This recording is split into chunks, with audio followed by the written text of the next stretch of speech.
BA part first Sanskrit प्रथम प्रश्न पत्र हितोपदेश मित्रलाभ 28 से 38 पद्य प्रथम कथा के अंतर्गत बाघ की दूसरी कथा। डॉक्टर मनीषा गोदारा, साचार्य संस्कृत, राजकीय बांगड़ महाविद्यालय, टीटवाला। असंभवम हेम मृगस्य जन तथापि रामो लुलुबे मृगाय प्राय समापन विपत्ति काले धियो अपि पुंसा मलिना भवन्ति।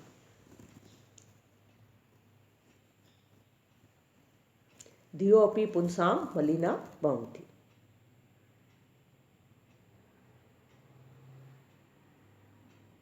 विपत्ति काल आने पर महापुरुषों की बुद्धि भी बहुधा मलिन हो जाती है। असंभवम हेम मृगस्य जन्म, और देखो सोने के हिरण का होना असंभव है, तथापि फिर भी रामो लुलुबे मृगाय, तो भी रामचंद्र जी सोने के मृग के पीछे लुभा गए। प्राय समापन विपत्ति काले, इसलिए विपत्ति काल आने पर पुंसाम धियोपि, महापुरुषों की बुद्धियां भी मलिना भवंती, मलिन हो जाती हैं। और देखो सोने के मृग का होना असंभव है, तो भी रामचंद्र जी सोने के मृग के पीछे लुभा गए, इसलिए विपत्ति काल आने पर महापुरुषों की बुद्धियां भी बहुधा मलिन हो जाती हैं। अनंतरम सर्वे जालेन बद्धा बभूवु, इसके पश्चात सबके सब जाल में बंध गए। ततो यस्य वचनात् तत्र अवलंबिताम सर्वे तिरस्कुर्वन्ति, फिर इसके वचन से वहां उतरे थे उसका सब तिरस्कार करने लगे। इसके पीछे सभी कबूतर जाल में बंध गए, फिर जिसके वचन से वहां उतरे थे उसका सब तिरस्कार करने लगे, क्योंकि न गणस्य अग्रतो गच्छेत सिद्धे कार्ये समम फलम, यदि कार्य विपत्ति स्यात् मुख्र तत्र हन्यते। यथा, क्योंकि जैसा कि कहा गया है, न गणस्य अग्रतो गच्छेत, समूह के आगे मुख्य होकर नहीं जाना चाहिए। समूह के आगे मुख्य होकर नहीं जाना चाहिए, क्योंकि सिद्धे कार्य समम फलम, क्योंकि काम के सिद्ध हो जाने पर फल सबको बराबर प्राप्त होता है। यदि कार्य विपत्ति और यदि काम बिगड़ जाए तत्र हन्यते मुख्र, तो मुख्य ही मारा जाता है। जैसा कि कहा गया है कि समूह के आगे मुख्य होकर नहीं जाना चाहिए, क्योंकि काम सिद्ध होने पर फल सबको बराबर प्राप्त होता है, और जो काम बिगड़ जाए तो मुख्य ही मारा जाता है। तस्य तिरस्कारं श्रुत्वा चित्रगेव उवाच न अयम अस्य दोषः, उसकी निंदा सुनकर चित्रगेव बोला इसका कुछ भी दोष नहीं है, इसका कुछ भी दोष नहीं है। यतः, क्योंकि आपदाम आपतंति नाम हितोपि आयति हेतुताम मातृ जंगा ही वत्सस्य स्तंभी भवति बंधने, क्योंकि हितकारक पदार्थ भी आने वाली आपत्तियों का कारण बन जाता है। क्योंकि हितकारक पदार्थ भी आने वाली आपत्तियों का कारण हो जाता है, जैसे गो दोहन के समय माता की जांघ बछड़े के बांधने का खूंटा हो जाती है। जैसे गाय को दूहने के समय माता की जांघ बच्चे को बांधने का खूंटा हो जाती है, बच्चे को माता की जांघ से बांध दिया जाता है। क्योंकि हितकारक पदार्थ भी आने वाली आपत्तियों का कारण हो जाता है, जैसे गो दोहन के समय माता की जांघ बच्चे के बांधने का खूंटा हो जाती है। अन्यच्च, और सबंधु यो विपन्नानाम उद्धरण क्षम न तो भीत परित्राण वस्तु उपालम पंडितः, और सबंधु यह, और दूसरा बंधु वह है जो आपत्ति में पड़े हुए मनुष्यों को निकालने में समर्थ हो। यह जो विपन्ना नाम उद्धरण क्षमा, जो आपत्तियों में पड़े हुए, आपत्तियों में फंसे हुए मनुष्यों को निकालने में समर्थ हो। और जो भीत परायण और दुखितों की रक्षा करने के उपाय के बदले उलाहना देने में चतुराई बताए, वह बंधु नहीं है। न तो वह बंधु नहीं है जो दुखितों की रक्षा करने के उपाय के बदले उलाहना देने में चतुराई बताए, वह बंधु नहीं है। और दूसरे बंधु वह है जो आपत्ति में पड़े हुए मनुष्यों को निकालने में समर्थ हो, और जो दुखितों की रक्षा करने के उपाय के बदले उलाहना देने में चतुराई बताए, वह बंधु नहीं है। विपत् काले विस्मय एव का पुरुष लक्षणम तद अत्र धैर्यम अवलंब्य प्रतिकार चिंत्यताम। आपत्ति काल में घबरा जाना तो कायर पुरुष का चिन्ह है, इसलिए इस काम में धीरज धरकर उपाय सोचना चाहिए। आपत्ति काल में घबरा जाना तो कायर पुरुष का चिन्ह है, इसलिए इस काम में धीरज धरकर उपाय सोचना चाहिए। यतः क्योंकि विपत्ति धैर्यम अत अभ्युदय क्षमा सदसी वाक् पटुता युद्धि विक्रमः यस्सी च अभिरुचि व्यसनम श्रुतौ प्रकृति सिद्धम इदम ही महात्मना।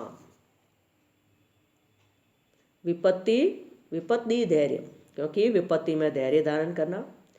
अभ्युदय क्षमा, अभ्युदय में क्षमा। सदसी वाक् पटुता, सभा में वाणी की चतुरता। युद्धि विक्रमा, युद्ध में पराक्रम। यशसी च अभिरुचि, और यश में रुचि। श्रुतौ वैष्णव, शास्त्र में अनुराग। प्रकृति सिद्धम इदम ही महात्मनाम, ये बातें महात्माओं में स्वभाव से ही होती हैं। क्योंकि आपदा में धीरज, अभ्युदय में क्षमा, सभा में वाणी की चतुरता, युद्ध में पराक्रम, यश में रुचि और शास्त्र में अनुराग, ये बातें महात्माओं में स्वभाव से ही होती हैं।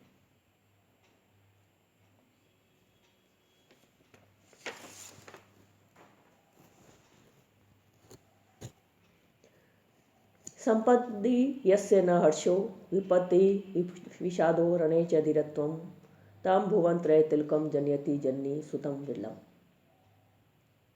यस्य, जिसको संपत्ति न हर्षो, संपत्ति में हर्ष नहीं हो, विपत्ति विषादो न, आपत्ति में खेद न हो, रणे च धीरत्वम, और संग्राम में धीरता हो, तम, ऐसे भुवन त्रय तिलकम, तीनों लोकों के तिलक स्वरूप, सुतम विरलम जनयति जन्नी, ऐसे पुरुष का जन्म विरला होता है, ऐसे पुत्र का जन्म विरला होता है, और उसको विरली माता ही जनती है। जिसे संपत्ति में हर्ष और आपत्ति में खेद न हो और संग्राम में धीरता हो, ऐसे तीनों लोकों के तिलक स्वरूप पुत्र का जन्म विरला होता है और उसको विरली माता ही जनती है। अन्यच्च, और भी, षड दोषा पुरुषेन ये हातव्या भूतिम इच्छता निद्रा तंद्रा भयम क्रोधम आलस्यम दीर्घसूत्रता। भूतिम इच्छता, और इस संसार में अपना कल्याण चाहने वाले पुरुष को ये 6 दोष छोड़ देने चाहिए। यह इस संसार में कल्याण चाहने वाले पुरुष को ये 6 दोष छोड़ देने चाहिए। निद्रा, तंद्रा, भय, क्रोध, आलस्य और दीर्घ सूत्रता।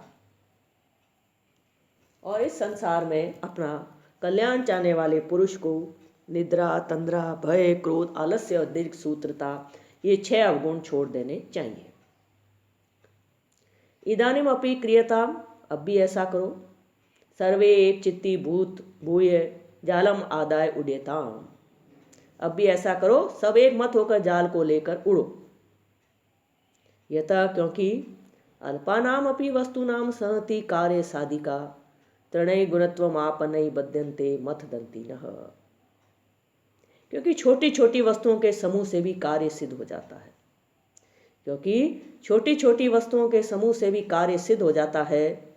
जैसे घास की बटी हुई रस्सियों से मत वाले हाथी बांधे जाते हैं। क्योंकि छोटी छोटी वस्तुओं के समूह से भी कार्य सिद्ध हो जाता है। जैसे घास की बटी हुई रस्सियों से मत वाले हाथी बांधे जाते हैं। सहति श्रेयसी पुंसाम स्वकुलई अल्पकई अपि तुषेनापि परित्यक्ता न प्ररोहन्ति तंडुलाः।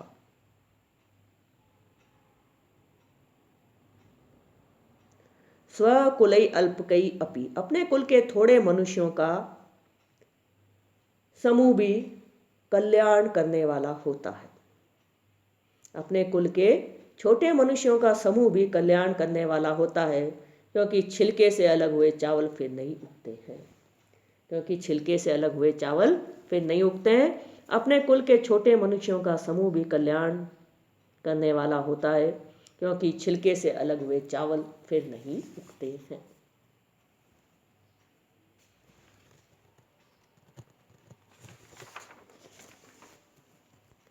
इति विचिन्त्य पक्षिणः सर्वे जालम आदाय उत्पतिता अनंतरम स व्याध सुदूरात् जाल अपहारकान् तान् अवलोक्य पश्चात धावन अचिंत्यत। इति विचिन्त्य, यह विचार करके, सर्वे पक्षिणः, सभी कबूतर, जालम आदाय, जाल को लेकर, उत्पतिता, उड़े। ये विचार करके सब कबूतर जाल को लेकर उड़े। अनंतरम, इसके बाद फिर वह सव्याधव बहिलिया सुदूरात् जाल अपहारकान् तान् अवलोक्य, फिर वह बहिलिया जाल को लेकर उड़ने वाले कबूतरों को दूर से देखकर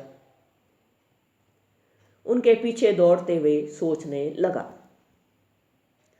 सहता तु हरन्ति एते मम जालम व्यंगमा यदा तु निपतिष्यन्ति वशम एष्यन्ति मे तदा। एते, ये पक्षी, व्यंगमा पक्षी, एते, ये पक्षी मिलकर मेरे जाल को लेकर उड़े जाते हैं। यदा तु निपतिष्यन्ति, परंतु जब ये गिरेंगे, तदा, तब मेरे वश में हो जाएंगे। ये पक्षी मिलकर मेरे जाल को लेकर उड़ रहे हैं, उड़ते हुए जा रहे हैं, उड़े जाते हैं, परंतु जब ये गिरेंगे तब मेरे वश में हो जाएंगे। तथा तेषु चक्षु विषय अतिक्रांतेषु पक्षीषु च व्याधो निवृत्तः, और जब वे पक्षी आंख से नहीं दिखने लगे तब व्याध लौट गया। अधलुब्धकम निवृत्तम दृष्ट्वा कपोता ऊचु किम इदानीं कर्तुम उचितम चित्रगीव उवाच। पीछे उस लोभी को लौटता देखकर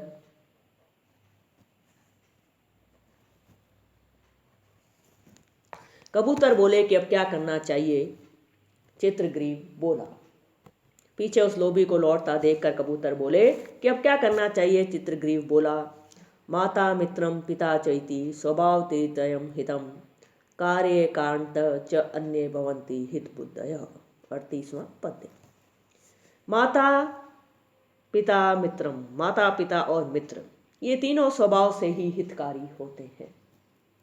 माता पिता और मित्र, ये तीनों स्वभाव से हितकारी होते हैं, और दूसरे लोग कार्य और किसी कारण से हित की इच्छा करने वाले होते हैं।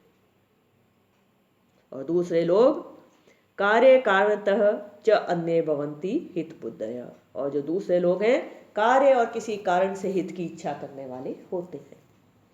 माता पिता और मित्र, ये तीनों स्वभाव से हितकारी होते हैं, और दूसरे लोग कार्य और किसी कारण से हित की इच्छा करने वाले होते हैं।